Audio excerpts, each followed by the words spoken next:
They'll try and run for it with Bell. No gain on the play there, and it'll bring up 4th down. Well, there was no blitz. That was just a draw play that, to be frank, didn't fool anybody. Did we hear the entire stadium screaming draw? Because it felt like everybody was all over that play, and the defense won that battle. The field goal unit's going to stay put on the sideline. They're going to go on 4th down here. They'll try and throw for it with Roethlisberger. And it's a short one here, complete to the tight end. A great effort there to shed the contact, and it helps them pick up the first. Well, the field goal attempt was well in hand. They had that, but they decided to go for it anyway. Extreme confidence, it looks like. Yeah, but I bet the defense is going to remember this one, right? They kind of rubbed their nose in it. And now for the offense, this is play number 11 here on this drive.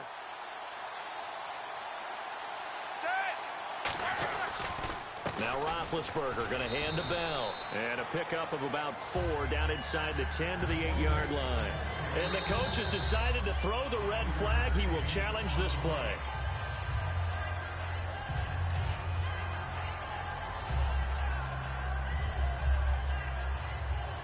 Well, he challenged the play. It did not pay off. And that means he lost a timeout in that challenge. And as a coach, you hate that. Don't know if you took the advice of the player. You threw it yourself, but it didn't go your way. At the end of the day, it all comes back to the head coach. He has the final determination on whether to actually challenge the play or not. In this case, it didn't pay off for him. And that's got to be so heartbreaking. You throw that flag, you probably feel really confident, and then all of a sudden, boom, you lose the challenge. Yeah, when you take a look at it, you're throwing that flag because you believe you're going to be right. And when it comes back the other way, you have to regroup. Good defense holds him to only a yard, and it'll be 4th down. One hallmark of good defenses is understanding the game, understanding positioning, and tackling immediately in the secondary after catches. I think we just saw that on display right there. Got to him before he ever had a chance to think about turning it upfield. NFL teams last year a little under 50% on 4th down conversions. This is a bit tougher. 4th and 4. They're going on 4th down. It's Roethlisberger. And this is incomplete. The Steelers try it, but they come up empty on 4th down. And the Panthers will get the football back. Now the Panthers offense, they get set to come back onto the field. And following that long touchdown pass, a one-play drive last time, see if the defense, you know they're ready. They don't want that to happen again. And you would have thought they would have been ready the last time. I mean, that's what you work on all the time. Make sure that no one gets behind you. That's the cardinal sin of defense, not giving up the long pass. They did. Let's see how they adjust. He was trying to get it to his fullback, Mike Tolbert. That'll bring up 2nd down. It's a tried-and-true formula, and I don't think it'll change for as long as we play football. If someone's trying to throw the ball and you can put pressure on them and make it tough, that's only going to help your defense. Yeah, he's since being hurried. He got rid of it before taking the hit, but incomplete. They come up in an offset eye. So a defensive brain lapse there and an encroachment penalty. Sometimes when you don't watch the football and make sure that it's snapped, you're watching the offensive player, and they can influence you occasionally and look like they're getting ready to move, and the officials don't detect it.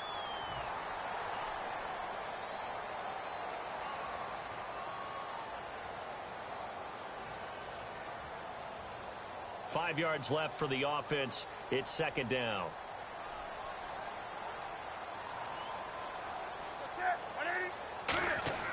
To throw on 2nd down is Newton. He's just going to dump this one off to his fullback out of the backfield. 17 yards on the pickup there. The drive will continue. It's a 1st down. And they pick up a 1st down, and that came out of the fullback position. But as you and I both know, that doesn't necessarily mean that's a fullback playing in that spot. You know, times have changed, right? The old school fullback doesn't really exist anymore. We're not getting that same player out of college with all the spread offenses, not very many pro style where you actually have a true fullback. We're having to make do in the NFL and put guys in that spot who emulate it but aren't necessarily that position. With my good friend Charles Davis, Brandon Gaudin with you. It's the Panthers in possession of the football as we begin quarter number 2. And they've got it here with a 1st down.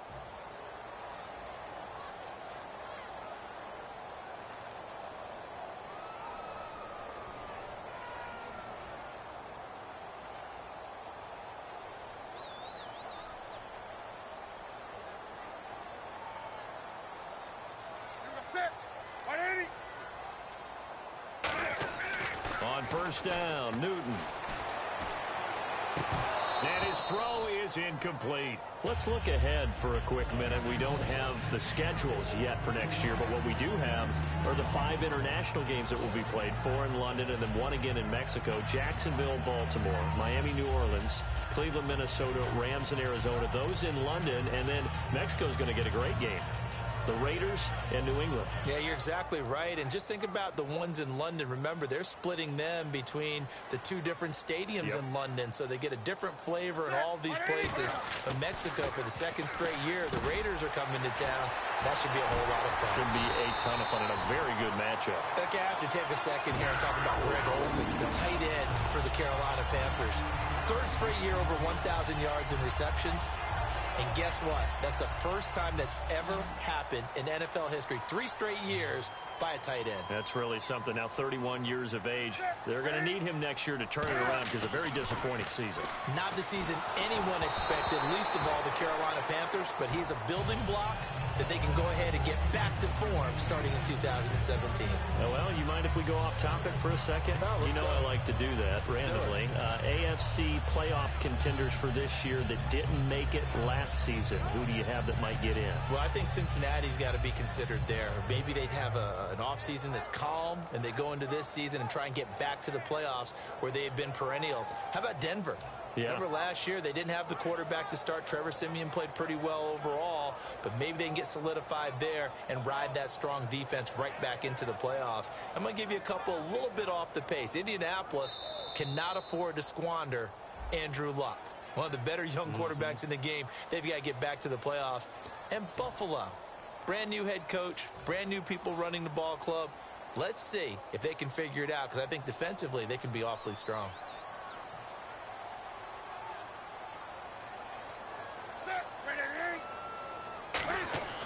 Again, Newton.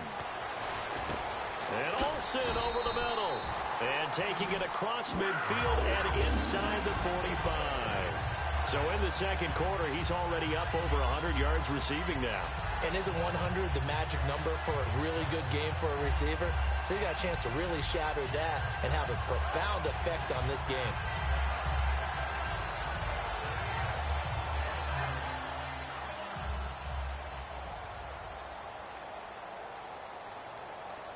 They come up in an offset eye.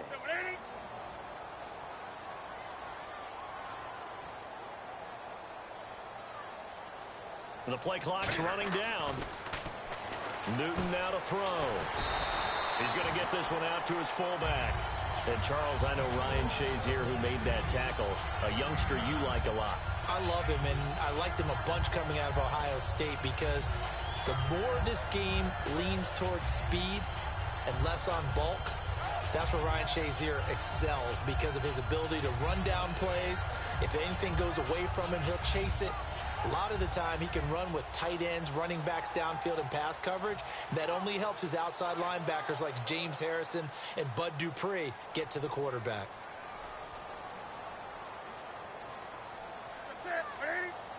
They'll need to get the play off quickly.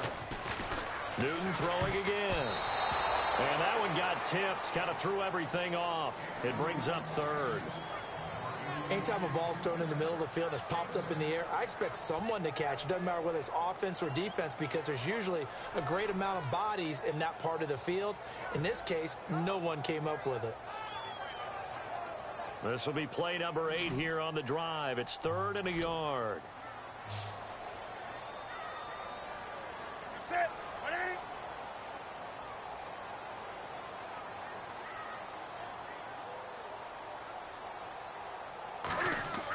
Newton looking to throw on 3rd and 1. And he's going to drop this off to his fullback.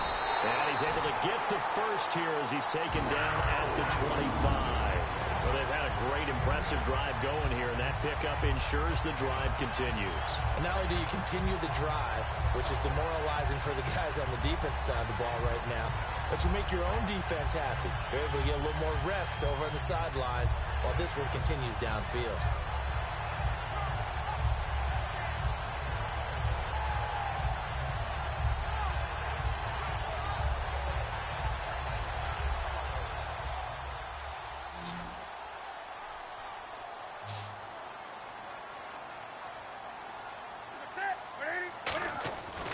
On first down, it's Newton. This is intercepted. And some room to maneuver. There he goes right side. The 30. And he brings this one back. It's a pick six for a Steeler touchdown. That was an interception, but on the field, the guys who are picking it off, they're not saying that. What word are they using? It's Oski. And that means catch the ball and go the other way. That's your vernacular. I've never heard anybody say Oski. Ask around. They'll tell you. Chris Boswell now for the extra point.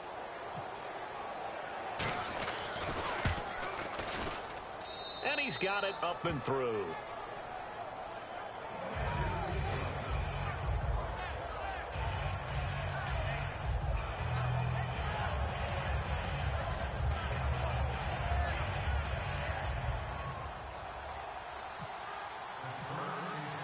So they throw the pick six. They'll get another shot at it now as this one's in the air. This is taken about 7 yards deep. And they'll put up the stop sign there as his guys will get it at the 25. Here are the Panthers now as their offense comes back out onto the field. And last time, decent field position through the pick six. Obviously costly. But they can't afford to just bunker in now. All right, good field position means go ahead and attack on offense. Try and press the advantage a little bit. They just have to be better with the football on this possession. So that didn't bother you too much last time? No, because it's exactly what you're supposed to do. You can't have good field position and not try to take advantage of it. Sometimes the defense makes a good play, too. Fresh set of downs here.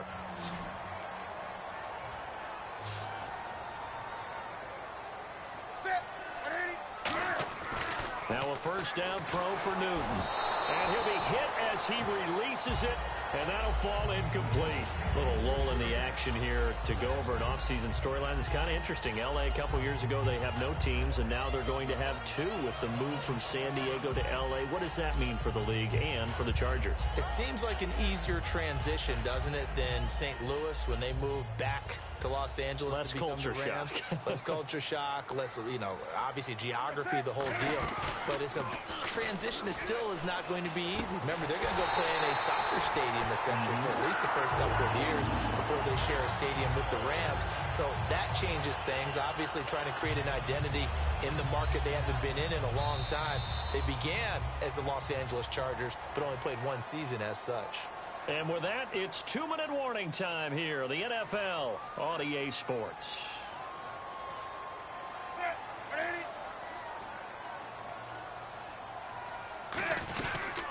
Now Stewart on first down. And running room scarce here. He's going to be stopped in his tracks at the line of scrimmage. That's going to go as a loss of a yard, and it'll be second down.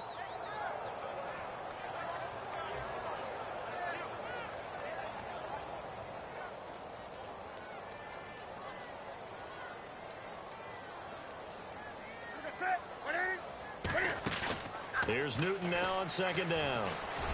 Over the middle here to Brown. And he gets this one all the way down inside the 20-yard line. We often, with Cam Newton, talk a lot about his legs. Don't forget about that arm. He can throw it on a rope. He can loft it. He's got the touch that's been developed throughout his career. But the big part about just watching him throw it, it seems almost effortless. Newton now to throw. And this is going to be incomplete. The intended receiver was Corey Brown.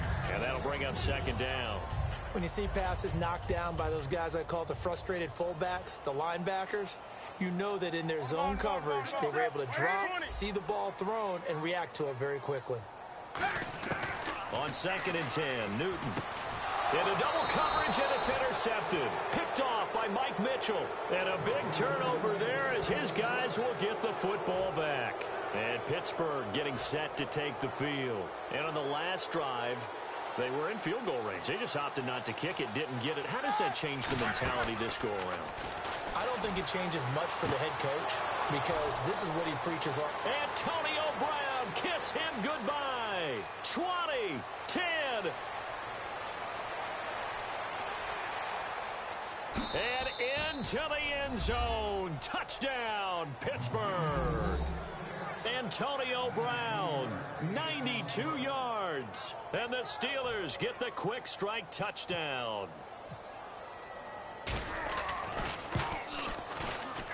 And it's up. It's good. Our score, 14-6.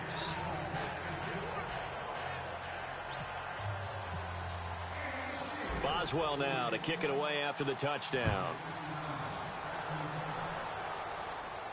That's fielded in the end zone. And this return net's positive as he gets past the 25 and up to the 27-yard line. The Panthers offense here, they get ready to head back on the field. And what do you think goes on here in this situation? If you got the football, you're trailing, you're back in your own territory with just a little time. Do you try something? You're thinking about jump-starting your team, right? You just mentioned it. They're down. They're trying to get back into the game. But you got to figure if something goes wrong, you may have put yourself in a spot where you may not be able to come back in the second half. Managing risk, this is a big decision here. That's it. 180.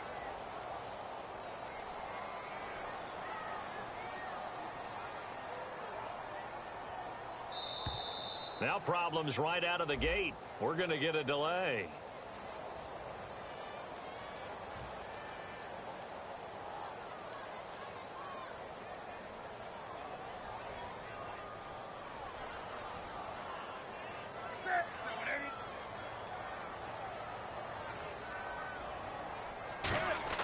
Now a play fake here on first down. Able to shake him off. He's going to rifle one deep left side. It's caught inside the 25. A big play there just before halftime. 56 yards. Well, last drive he threw the pick, but he's not shy. He's going downfield again there. And you can't be, because if you back off after throwing an interception, your whole game plan just goes right out the window, and it makes things easier for a defense. And you and I both know there's a quarterback in this league that's any good that doesn't throw an interception occasionally, and they usually bounce back in a big way. I've seen guys throw 5 and still find a way to win the game in the end. Stewart is the lone setback. Back to the air, Newton on second down. A dump off here to Stewart. And he'll take it down here just shy of the 15 at the 16-yard line. And that's one of his advantages of a passer, is it not? With his height, setting back there in the pocket, firing it over the middle, he can really see everything clearly. It is, and I know that other quarterbacks get it done different ways, all right? You don't have to be his height to make a great play. But what he does is he takes away having to make those slide steps in the pocket to find angles to throw the ball through. He just throws right over the top of it because he can see everything, and sometimes that saves time and gets the ball to a receiver quicker.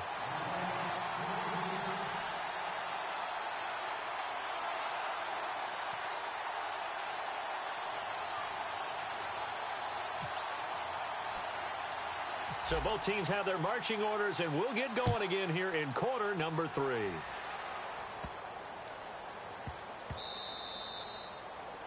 And out of bounds there on the kick.